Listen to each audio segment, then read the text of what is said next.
दुनिया भर में कोरोना संकट ने निर्यात उत्पादन इकाइयों की वैश्विक सप्लाई चेन्स को बुरी तरह से कमजोर कर दिया है। अंतर्राष्ट्रीय अर्थव्यवस्था में मंदी के चलते मांग गिर गई है। अब निर्यातक चाहते हैं कि बजट में उनके सेक्टर के टैक्स और ड्यूटी कम की जाए और छोटे लघु उद्योगों को दिए गए कोविड रिलीफ पैकेज की अवधि 10 साल की जाए। नोएडा के एक्सपोर्ट जोन से हिमांशु शेखर की ये ग्राउंड रिपोर्ट।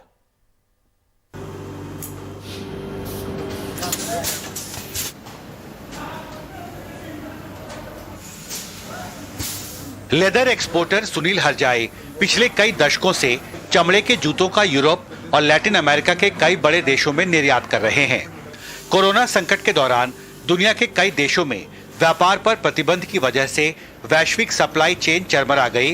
विदेशों से ऑर्डर्स 3/4 तक घट गए। प्राइमरी मटेरियल काफी महंगा हो गया और माल भाड़ा भी कई गुना बढ़ गया। चमड़े के व्यापार से जुड़े सैकड़ों निर्यातक इस संकट से जूझ रहे हैं। अब सुनील हरजाई जैसे प्रभावित चमड़ा निर्यातक वित्त मंत्री निर्मला सीतारमण से बजट में राहत पैकेज की मांग कर रहे हैं। कोविड का दौर अभी भी खत्म नहीं हुआ है। अभी भी फैक्ट्रियां 30, 40, 50% पे चल रही हैं। यूरोप से जो ऑर्डर्स की क्वांटिटीज जो पहले आती थी वो सारी 1/4 हो चुकी है। अगर 10,000 जोड़ी का ऑर्डर आता था आज वो 2,000 पे रह गया, 2,000 आता था वो 500 पे रह गया।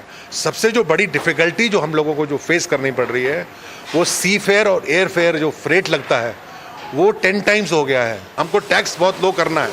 हमारे जो टैक्स 30, 35, 40% का टैक्स है उसको नीचे लाना है। जो मटेरियल्स अभी आते हैं इंडियन हो, आउटसाइड मटेरियल्स हो, हमारा उस मटेरियल्स के ऊपर 0 ड्यूटी होना चाहिए। निर्यात कारोबार को नए सिरे से खड़ा करने के लिए पूंजी मिलना मुश्किल हो रहा है। निर्यात करने वाले चाहते हैं वित्त मंत्री बजट में छोटे उद्योगों के कोविड राहत पैकेज के तहत आसान शर्तों पर कर्ज मुहैया कराने के लिए लाई गई ECGLS योजना को 3 साल से बढ़ाकर 10 साल किया जाए। हमारा interest rate is very high. मतलब जिस रेट पे आपको क्रेडिट मिलता है बैंकों से, जो वो इंटरेस्ट रेट कम होना चाहिए। बिल्कुल कम होना चाहिए। और प्लस जो अभी हमको ड्यूरिंग द कोविड पीरियड जो ECGLS से लोन मिले हैं उसका जो मॉरेटोरियम उनको 3 साल का रखा है वो एटलीस्ट 10 साल का होना चाहिए। अंतर्राष्ट्रीय व्यापार में उथल पुथल का असर निर्यात क्षेत्र में काम करने वाले सैकड़ों कर्मियों पर भी पड़ा है। हाल के महीनों में महंगाई ने संकट और बढ़ा दिया है। इस सेक्टर के वर्कर भी वित्त मंत्री से बजट में राहत की मांग कर रहे हैं। आकाश, आपके जैसे जो वर्कर हैं जो एक्सपोर्ट सेक्टर में काम करते हैं, क्या एक्सपेक्टेशन है आपकी वित्त मंत्री से? सर, महंगाई इतनी तेजी से बढ़ी है ना, 2 साल में बहुत ज़्यादा महंगाई हो गई है। ना तो वर्कर का खर्चा चल पा रहा है, ना परिवार चला पा रहे हैं हम लोग।